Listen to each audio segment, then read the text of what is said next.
SK news Mulbagal digital ಸುದ್ದಿವಾಹಿನಿಗೆ ಸ್ವಾಗತ. ಸಿನಿಗೇಹಳ್ಳಿ ಗ್ರಾಮಸ್ಥರು, ಇಲ್ಲಿ ಬಂದಿರುವ ಭಕ್ತಾದಿಗಳು ಎಲ್ಲರೂ ನಮ್ಮ ಆನಂದ್ ರೆಡ್ಡಿ ಅವರ ಹತ್ರಕ್ಕೆ ಹೋಗಿ ನಾವು ಶಿರಡಿ ಯಾತ್ರೆ ಮಾಡಬೇಕು, ನಮ್ಮನ್ನು ನೀವು ಕಳಿಸಬೇಕು ಅಂತ ಕೇಳಿಕೊಂಡಾಗ ಅವರ ದೊಡ್ಡ ಮನಸ್ಸು ಮಾಡಿ ಈ ಯಾತ್ರೆಯನ್ನು ಏರ್ಪಾಡು ಮಾಡಿದ್ದಾರೆ. ಇದಕ್ಕೆಲ್ಲ ನಾವು ಖುಷಿ ಪಟ್ಟಿದ್ದೀವಿ. ಮತ್ತು ನಮ್ಮ ಗ್ರಾಮಕ್ಕೆ ಬೇಕಾದ ಎಲ್ಲ ಸೌಕರ್ಯಗಳನ್ನು, ವಿದ್ಯುತ್ ಸೌಕರ್ಯ, ನೀರು, ರೋಡ್, CC ರೋಡ್ಗಳು, ಊರು ಆಚೆ ಕಡೆ ಎಲ್ಲ ಬೈಪಾಸ್ ರೋಡ್ಗಳು, ನಮಗೇನು ಬೇಕೋ ಸಹಾಯ ಎಲ್ಲ ನಮ್ಮ ಆನಂದ್ ರೆಡ್ಡಿ ಅವರು ಮಾಡ್ತಾರೆ. ಈ ನಡುವೆ ಯಾರ್ಯಾರೋ ಊರಲ್ಲಿ ನಾವು ಸಮಾಜ ಸೇವಕರು, ಆ ಸೇವಕರು, ಈ ಸೇವಕರು ಅಂತ ಬರ್ತಾರೆ, ಅವ್ರ ಮೇಲೆ ಯಾರಿಗೂ ನಮಗೆ ಇಲ್ಲ. ನಾವು ಯಾವಾಗಲೂ ರೆಡ್ಡಿ ಅವರು ಏನು ಹೇಳ್ತಾರೋ ಆ ಮಾತು ಕೇಳಿಕೊಂಡು ನಾವು ಮುಂದೆ ಹೋಗ್ತೀವಿ ಅಂತ ಈ ಮೂಲಕ ತಿಳಿಸ್ಪಡ್ತಾ ಇದ್ದೀವಿ, ಇಷ್ಟಪಡ್ತೀವಿ. ಸರಿ ಸರ್, ಓಕೆ. ಇಲ್ಲಿ ಸೇರಿರ್ತಕ್ಕಂಥ ಹಿರಿಯರು, ಸಿನಿಗೇಹಳ್ಳಿ ಗ್ರಾಮಸ್ಥರು, ನಮ್ಮ ಆನಂದ್ ರೆಡ್ಡಿಯವರು, ಭರತ್ ಸರು, ಎಲ್ಲರಿಗೂ ನಮಸ್ಕರಿಸ್ತಾ, ಇವತ್ತೇನು ಈ ಶಿರಡಿ ಯಾತ್ರೆ ಕೈಗೊಂಡಿದ್ದೀವಿ, ಇದಕ್ಕೆ ಪ್ರಮುಖ ಕಾರಣಕರ್ತರು ನಮ್ಮ ಮಾಜಿ ಜಿಲ್ಲಾ ಪಂಚಾಯತಿ ಅಧ್ಯಕ್ಷರು, ಹಿರಿಯರು, ರಾಜಕೀಯ ನಾಯಕರು ಆಗಿರ್ತಕ್ಕಂಥ ನಮ್ಮ ಆನಂದ್ ರೆಡ್ಡಿಯವರು ಮತ್ತು ಅವ್ರ ಮಗ ಆದಂಥ ಭರತ್ ಸರ್ ಅವರು. ಸೊ ಇವತ್ತೇನು ಸುಮಾರು ಒಂದು 100 ಜನ ಮೇಲೆ ಶಿರಡಿ ಯಾತ್ರೆ ಕೈಗೊಂಡಿದ್ದೀವಿ. ಸುಮಾರು ಜನಕ್ಕೆ ಈ ಥರ ಯಾತ್ರೆ ಕೈಗೊಳ್ಳೋಕ್ಕೆ ಸೌಲಭ್ಯಗಳು ಇರಲ್ಲ.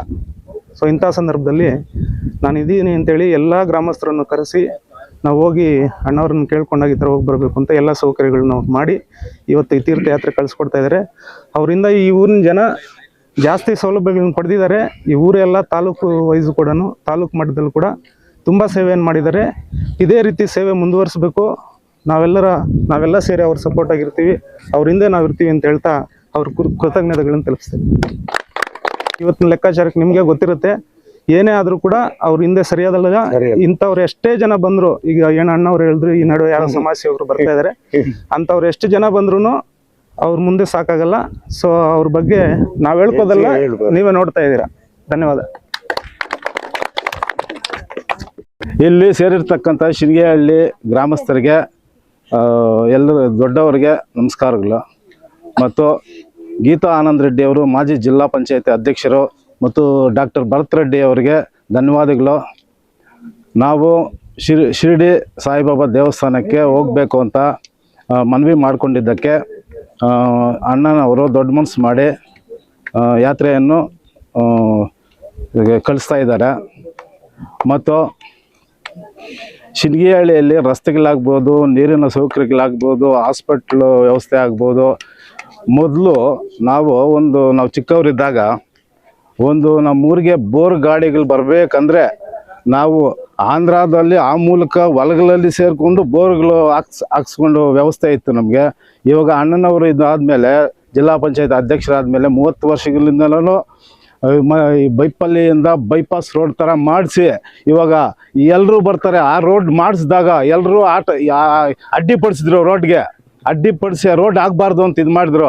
ಅಣ್ಣನವರು ಏನು ಮಾಡಿದ್ರು ಏನೋ, ಬೈಪಾಸ್ ಮಾಡಿಸಿ ಇವಾಗ ಎಲ್ಲರೂ ಅಡ್ಡಪಡಿಸಿದವರೇ ಆ ರೋಡಲ್ಲಿ ಜಾಸ್ತಿ ಓಡಾಡೋದು. ಈ ಥರ ಮಾಡಿಸಿ ಎಲ್ಲ ವ್ಯವಸ್ಥೆಗಳನ್ನು ಮಾಡಿಕೊಟ್ಟಿದ್ದಾರೆ ಅಣ್ಣನವರು.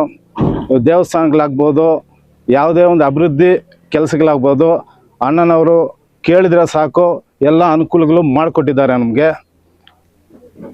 ಅವರಿಗೆ ಸಿನಿಗೇಹಳ್ಳಿ ಜನರ ಪರವಾಗಿ ಕೃತಜ್ಞತೆಗಳನ್ನು ಅರ್ಪಿಸ್ತಾ ಇದ್ದೀವಿ. ಜೈ ಹಿಂದ್, ಜೈ JDS. ಸಿನಿಗೇಹಳ್ಳಿ ಗ್ರಾಮಸ್ಥರಿಗೆ, ದೊಡ್ಡವ್ರಿಗೂ ಹಿರಿಯವ್ರಿಗೂ ನನ್ನ ವಂದನೆಗಳು. ನಮ್ಮ ನೈದ ಅವರು ಆನಂದ್ ರೆಡ್ಡಿ ಅವರು ನಮ್ಗೆ ತುಂಬ ಏನಾದರೂ ಏನು ಬೇಕು ಅಂದ್ರೂ ನಮ್ಗೆ ಸಹಾಯ ಮಾಡ್ತಾರೆ. ನಮಗೇನು ಭಯ ಇಲ್ಲ. ಎಲ್ಲಾದರೂ ಹೋಗ್ಬೇಕಂದ್ರೆ ಬರಬೇಕಂದ್ರೆ ಎಲ್ಲದಕ್ಕೂ, ನಮ್ಮ ಊರಲ್ಲೂ ಸಹ ಎಲ್ಲದಕ್ಕೂ ಅವರು ನಮ್ಮ ಮೇಲೆ ದಯೆ ಇದೆ. ಊರ ಮೇಲೆ ಎಷ್ಟೋ ಕೆಲಸ ಮಾಡಿದ್ದಾರೆ ಅವರು. ಅಷ್ಟೇ. ಶಿರಡಿಗೆ ಹೋಗ್ತಾ ಇದ್ದೀವಿ, ಅದನ್ನು ನಾವು ಕೇಳ್ಕೊಂಡ್ವಿ ಬೇಕು ಅಂತ. ಹೋಗ್ಲಿ ಅಂತ ಸಹಾಯ ಮಾಡಿ. ಓಂ ದೇಶಾಂತಿಗೂ ಕಳಿಸ್ತಾರೆ, ನಾಗೂರಿಗೂ ಕಳಿಸ್ತಾರೆ. ಎಲ್ಲಿ ಬೇಕಾದರೂ ವರ್ಷದಲ್ಲಿ 3-4 ಸಾರಿ ಬಸ್ಸು ಹೋಗ್ತಾನೆ ಇರುತ್ತೆ, ಬರ್ತಾ ಇರುತ್ತೆ. ಏನು ನಮ್ಗೆ ತೊಂದರೆ ಇಲ್ಲ. ಅಷ್ಟೇ. ಖುಷಿಯಾಗಿದ್ದೀವಿ ಸರ್. ಎಲ್ಲ ನಮ್ಮೂರಲ್ಲಿ ಎಲ್ರಿಗೂ ಖುಷಿ. ಹೋಗ್ಬೇಕಂತ ಕೇಳಿದ್ದಕ್ಕೆ ಅವ್ರು ಸಹಾಯ ಮಾಡಿದ್ರು, ಅದಕ್ಕೆ ಧನ್ಯವಾದಗಳು. ಅವ್ರ ಮಗ ಭರತ್ ರೆಡ್ಡಿಗೂ, ಅವ್ರಿಗೂ, ಗೀತಮ್ಮನಿಗೂ, ಅವ್ರ ಮೊಮ್ಮಗಳಿಗೂ, ಅವ್ರ ಸೊಸೆಗೂ ಎಲ್ರಿಗೂ ಧನ್ಯವಾದಗಳು ಸರ್.